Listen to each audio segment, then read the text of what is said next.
Well, there's no doubt this is a very serious situation. The size of the initial earthquake, measuring 7.6, in terms of intensity, very, very significant.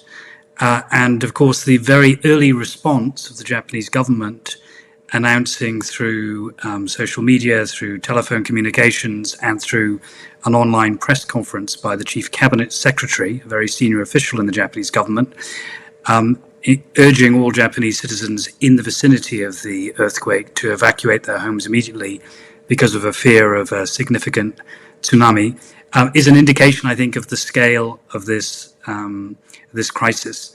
And while there is some good news in the sense that the initial fears of a tsunami of 5 meters or higher now seems to have been adjusted somewhat downwards, we're still talking about 3-meter high waves, which would create considerable risk to human life. And therefore, the government has quite sensibly put in place, partly on the basis of its response to the previous dramatic earthquake in 2011, all of the provisions that are necessary to try and keep the Japanese public safe.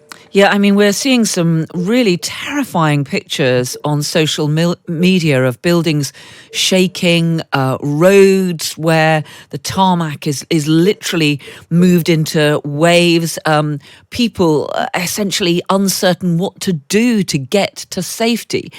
When you go through an earthquake of this magnitude, it is a terrifying experience, isn't it? Absolutely, and any Japanese citizen will be very mindful of what happened in 2011. 20,000 people, of course, tragically lost their lives in the triple disaster that struck in March of 2011. That was a consequence of both the physical impact and the devastation of the earthquake, but then, of course, on top of that, tsunami that engulfed large parts of the country. And on top of that, the meltdown of 3 reactors at the Fukushima #1 plant. All of that creating, if you like, the perfect storm for a major, major disaster. This disaster is not, as far as we can tell at this stage, on a comparable scale. The reassurance has been that nuclear power plants have not been, as far as we know at this stage, affected. And the immediate loss of human life seems to be relatively low, but that will almost inevitably go up. And as I say, the big concern at this stage is to ensure that people are as far removed from the risk of being hit by a major tsunami.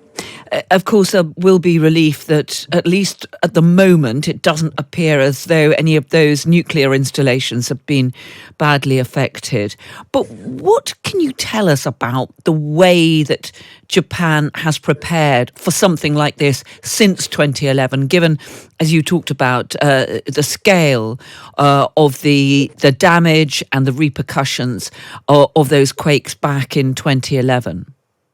Well, there's been, as you would expect, a lot of effort to try and consider how best to plan for these sorts of eventualities. Of course, 2011, again, tragically, was not the first time Japan has been hit by earthquakes.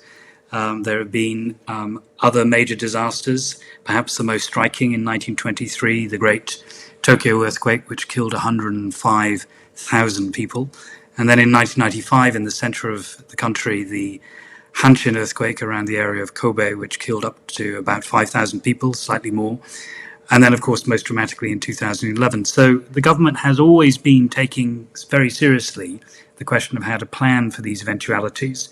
A lot of their work has been focused on improving resilience, ensuring that the infrastructure is as resistant to these types of dramatic shocks as possible, building in redundancy to ensure that telephone and communication lines remain working, provisions to ensure that trains, Shinkansen bullet train lines, are automatically suspended, as we saw this morning, when an earthquake hits. Yeah. All of this sort of work, as well as drills and training to get people ready for the sort of mass evacuation that we're seeing at the moment. And just finally and briefly, if you could, of course, there's going to have to be quite an intensive process of checking buildings, isn't there? Because even those that have survived the earthquakes, dozens of them today, may have been severely damaged and may be unsafe. Absolutely. And so they will be putting in place measures to, first of all, ensure that people are not exposed to risk, but then also looking to try and do that very intensive consideration of what's happened to the infrastructure. And this will take time. But there are provisions in place. The learning that took place in the aftermath of 2011, I think, means that Japan will be well prepared for that task. Dr.